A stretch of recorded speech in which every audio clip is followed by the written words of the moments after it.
Síntese do profeta Jeremias, o item 20 do nosso livro, profecia contra a casa real de Judá. Estudando Jeremias, capítulo 22, versículos 1 a 30 e capítulo 23, versículo 1 a 4. Comentário do nosso livro diz: esta casa se tornará em assolação, do capítulo 22, versículo 5. Zedequias foi o último descendente de Davi a assentar-se no trono. Em 586 a.C., Nabucodonosor invadiu Jerusalém. Zedequias foi capturado, viu seus filhos serem degolados e teve seus olhos furados. Assim a casa real foi desfeita. Passaram-se cerca de 2.600 anos, contando até os dias de hoje, né? Cerca de 2.600 anos, porque foi próximo do ano 600 a.C., e nós estamos no ano 2020, então cerca de 2.600 anos. E até hoje Israel continua sem um descendente de Davi assentado no trono. Aquela árvore frutífera, profetizada por Isaías cerca de 100 anos antes, Isaías capítulo 5, versículos 1 a 30, foi cortada da terra. Ou seja, Israel vai ser tirado da terra de Canaã. E é interessante porque realmente com Zedequias acaba a genealogia de Davi assentando no trono. Ainda que Zedequias, como eu disse, ele não tinha direito ao trono, já que o seu irmão Jeoaquim já havia assentado no trono, já havia gerado um filho que tinha direito então a estar assentado naquele trono. Então seria Jeoaquim ou um dos seus filhos, Joaquim ou um dos seus filhos, tá bom?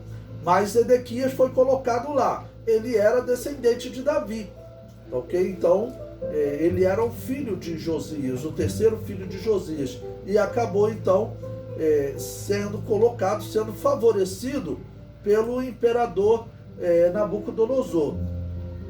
Veja, nesse mesmo capítulo 22 de Jeremias, se nós lermos o versículo 8, ele diz: e muitas nações passarão por esta cidade, e dirá cada um ao seu companheiro: por que procedeu o Senhor assim com esta grande cidade?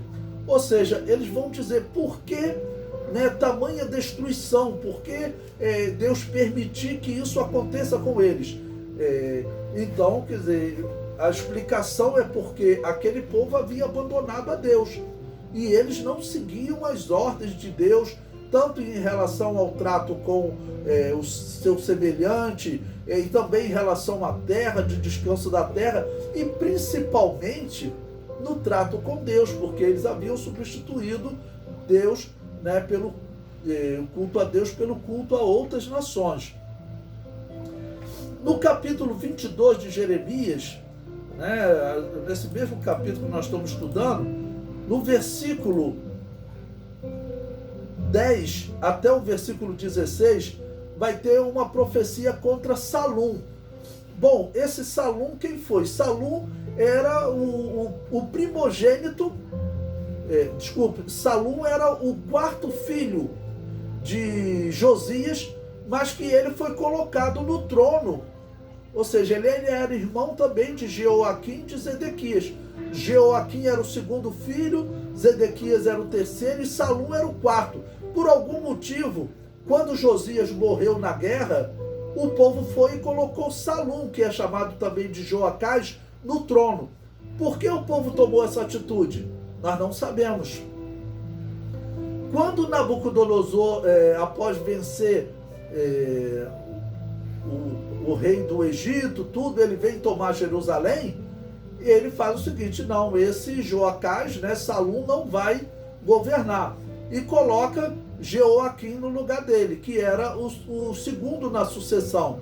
Tinha o primogênito, que era chamado Joanã, mas ninguém sabe o que aconteceu com esse homem. Provavelmente ele morreu. Ele aparece no livro de Crônicas, relatando que ele era o filho primogênito de Josias, porém ninguém sabe o que aconteceu com ele.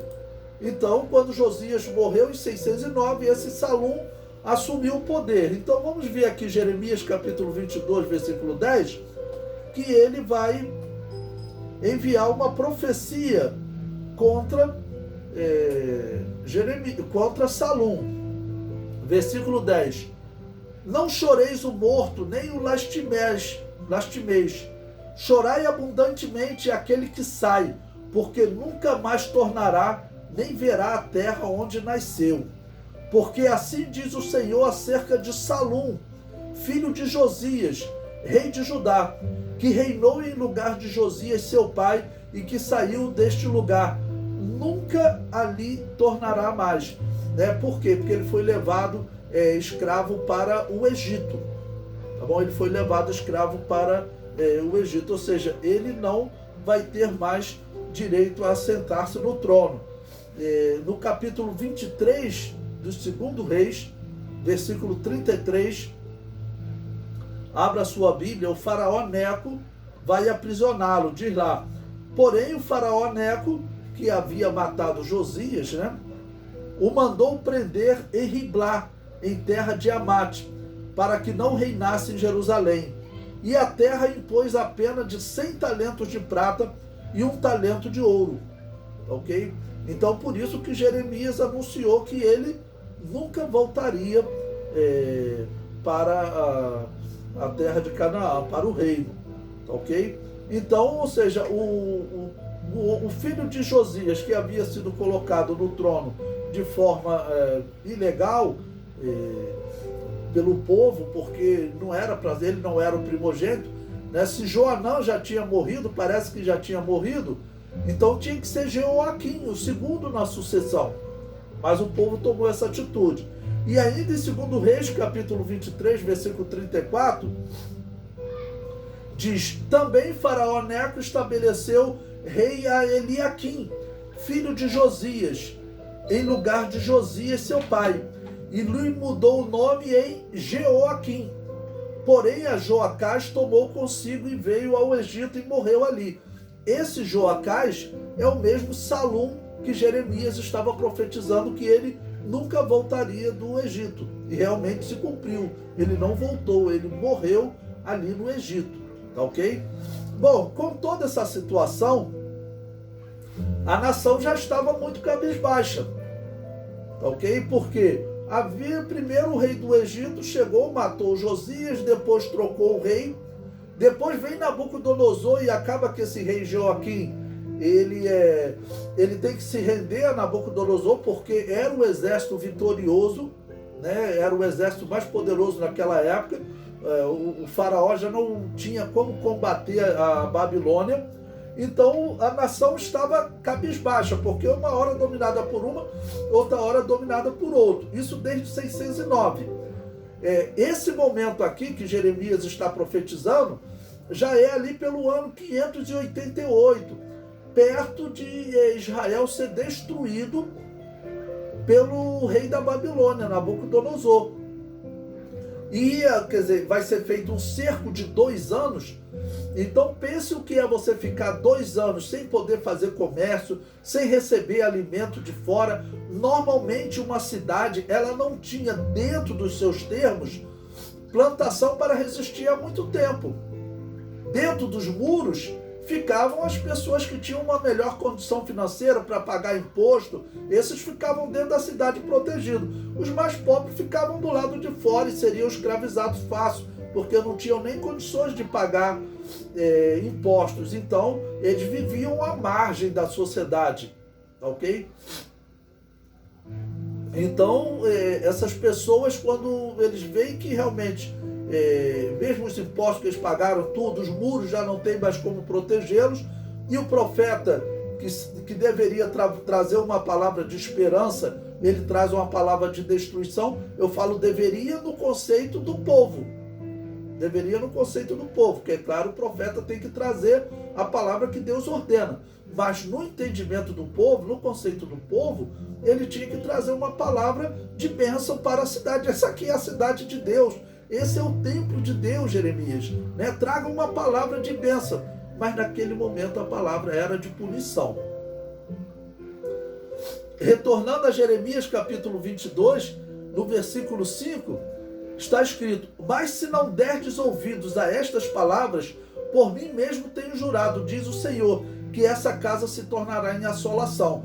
Ele está dizendo, olha, para vocês viverem, vocês têm que aceitar a escravidão, porque vocês vão ficar na terra, vão viver uma grande pobreza, porque já eram 2 anos de cerco, sem poder fazer comércio, sem alimento direito. Então penso que é 2 anos de dificuldade, por exemplo, no Brasil nos dias de hoje. Os caminhoneiros fizeram uma greve aí, acho que de 2 semanas, já virou um caos. Se chegar 1 mês, 2 meses numa cidade aqui no Rio de Janeiro, as pessoas vão passar fome. Muita fome mesmo, se não puder chegar um alimento de fora. E Nabucodonosor fez isso, e o propósito era esse, não ter alimento e as pessoas acabarem se rendendo devido à fome. Agora, vamos também lembrar, essa prática dos povos antigos era um negócio da China, né? Olha, ou eu vou invadir a tua cidade e vou matar muita gente, ou você me paga tributo. Por exemplo, nos dias de hoje, você vai ficar me pagando aí por mês R$1 milhão. Aí junta toda a cidade do Rio de Janeiro, tem que pagar aquele tributo de R$1 milhão. É claro que eu estou colocando em números atuais, né? Mas aí fazia isso, e os povos iam só se submetendo e enviando dinheiro para aquele governo. E assim aquele governo enriquecia. A cidade da Babilônia foi uma das maiores no tempo antigo. Vamos lembrar que esse sistema ele foi criado por um homem chamado Nimrod. Nimrod que começou a criar esse sistema. Ele saiu do Egito e foi habitar na Mesopotâmia, no meio dos descendentes de Sem. E a prática continuou, claro, até esses dias. Nimrod viveu lá em 2100, 2200 a.C., e aqui nós estamos no ano 600, olha, do ano 2100, 2200, então são cerca aí de 1.400, 1.600 anos, se nós formos contar desde o ano 2200, tá bom? Então é muita coisa.